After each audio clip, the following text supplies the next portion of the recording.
Hi everyone, welcome back to my channel. Today I will explain about Barbello, the wife of God and mother of creation, Gnosticism mythology. Barbello, also known as the Goddess of Ineffability, the Father-Mother, Goddess of Love and Creation, Mother Goddess, and the Triple Androgynes Name, is the supreme goddess of creation and the co-creator of the Megaverse alongside God. Barbello represents and personifies the limitless and boundless silence that existed before the first sound was sounded by the voice of the Creator, waking up the void and bringing creation to awakening. The silence of the void has become the eon entity that governs silence and existence alongside her husband and co-being. Barbello is the goddess responsible for the creation of the universe and was worshipped as the wife of God by the antediluvian peoples. She accompanied Yesh for billions of years by his side since the creation of the universe, with some claiming that when God created Eve he was based on the person of Barbello to create Adam's wife. Barbello's whereabouts ended up being quite unknown among humans, because after the fall of Lucifer, Barbello was tired of seeing the discord between his family, and went to her husband and said goodbye to him.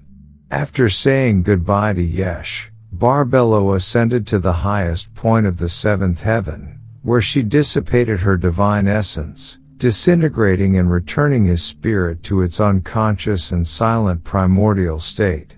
Although some might think that Barbello died, in fact, she still exists within every mortal heart of mankind, for the Spirit of God dwells within every mortal, the temple of the Holy Spirit, with the kingdom of heaven being within each one. In short, the spirit of each human is, in reality, an emanation of Barbello, since Eve, the progenitor of humans, received her soul from Sophia, the last emanation of the ineffable Mother. Myths and legends roam creation, claiming that at the end of time, Barbello will return, and again with Yesh, the two will defeat the forces of darkness and will judge evil people for their crimes and bring order to the multiverse, and she will reign together with God for all eternity. Barbello is often depicted as a supreme female principle, the single passive antecedent of creation in its manifoldness. This figure is also variously referred to as Mother-Father, hinting at her apparent androgyny, first human being, the Triple Androgynes Name, or eternal eon. After God, she's the foremost inhabitant of the Pleroma, the Gnostic name for heaven. God didn't create Barbello. Instead, she came into existence as an opposite in appearance to God. God the Father, Barbello the Mother, and Christ the Son form a three-member divine family. The Gnostics thought of this as the divine model of which all earthly families are an imperfect, corrupted reflection. If that heavenly family sounds a lot like the Trinity of the Father, Son, and Holy Spirit, that's probably no coincidence. To be sure, the idea that Barbello, the Divine Mother of Christ, is identical to the Holy Spirit is seldom. We should therefore be careful about categorically claiming that this was a view held by all or even most Gnostics. But the extant Gnostic texts certainly seem to assume such a view in their mentions of Barbello, such that we can indeed tentatively ascribe that view to most if not all of the Gnostics. Barbello is portrayed as the mother of Jesus Christ.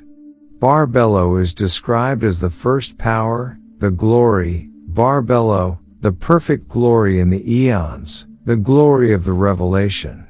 All subsequent acts of creation within the divine sphere, save, crucially, that of the lowest eon Sophia, occurs through her co-action with God. Barbello is the primordial goddess of all existence and everything that is part of the concept of being. She is the father, mother and parent of reality itself, being equal to God and at the same time distinct from him. Barbello is the original mother, not an earth mother goddess, but the mother goddess of the universe. It is the uncaused cause, being the gray screen that exists between the duality of is and nodis, being neither acceptance nor negation, but a gray and pale maybe. She is the supreme goddess of the Abrahamic religions, known by many names and titles, manifesting through countless shadows of her incomparable being, such as the Holy Spirit in Christianity, Jibreel in Islam, Shiva in Hinduism, or through her beloved Son Jesus Christ. Due to her role as wife of God, she was called by the gods of other pantheons as the goddess of the Bible or Abrahamic goddess. Among humans and mortals, she is relatively unknown to post-flood peoples, as Yesh and his wife disappeared after the flood, with all of the two's interactions with biblical figures being through their alter egos. However, Virgo and Maria mentions that Barbello in pre-flood times was a goddess much worshipped by ancient peoples, being equally important as the creator god. As an ineffable primordial entity that exists before creation, whose true form, if any, transcends comprehension, Barbello must use physical forms in lesser planes of existence. Whenever appearing in front of an archon, she appears incredibly beautiful in an attempt to enchant the archon to her side. Other times, however, she will change her appearance depending on her mood. Their appearance in heaven is usually hermaphrodite, which has made them known as Father, Mother, or Triple Androgynes. During Yeshua's baptism, Barbello manifested as a white dove, similar to God who manifested as the Holy Dove through the Holy Spirit. It can be said that the pair of pigeons was literally representing the divine couple present at the baptism of their son. When through an avatar, Barbello manifests as a being of both genders, possessing both male and female characteristics, but at an extraordinarily high level of beauty, that is, supernatural.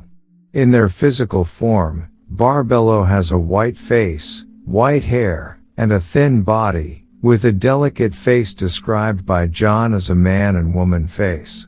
In this form, the goddess of creation looks like their alter ego, God, with their voice and light being so powerful that one would easily mistake Barbello for the Christian God. History. In the beginning there was nothing. An infinite nothing, and the universe was ravaged and empty. There were only chaotic oceans covering the void, and darkness covering the abyss, and then God came into being. When God looked at his reflection in the aquatic abyss, an entity appeared that was Saya, and Saya, seeing the beauty of his co-being, walked out of the waters towards God. When Saya came out of the waters, a shadow was left by her, a shadow that would come to be called Therion. Both Saya and Therion are considered God's equal and opposite, being opposite in appearance and gender. The role of the goddess of creation is unknown during the primeval war. All that is known is that she was God's helper during the war, having always been by his side. After defeating the agents of chaos and imprisoning them, the Lord breathed into the abyss and said, "Let there be light," and there was light. And as the universe expanded, new worlds were created, including the heaven that was found by God, and he decided to make that place his home. God then named Saya of Barbello, and they both got married and had a son, the personification of the Word, the firstborn of creation, the autogenes. God, proud when contemplating his son, said, "Thou art my son, this day have I begotten thee."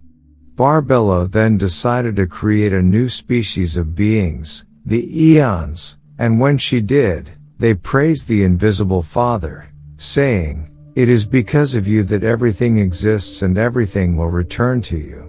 I will praise and glorify you in the autogenes and to the three eons, the Father, the Mother and the Son, the perfect power."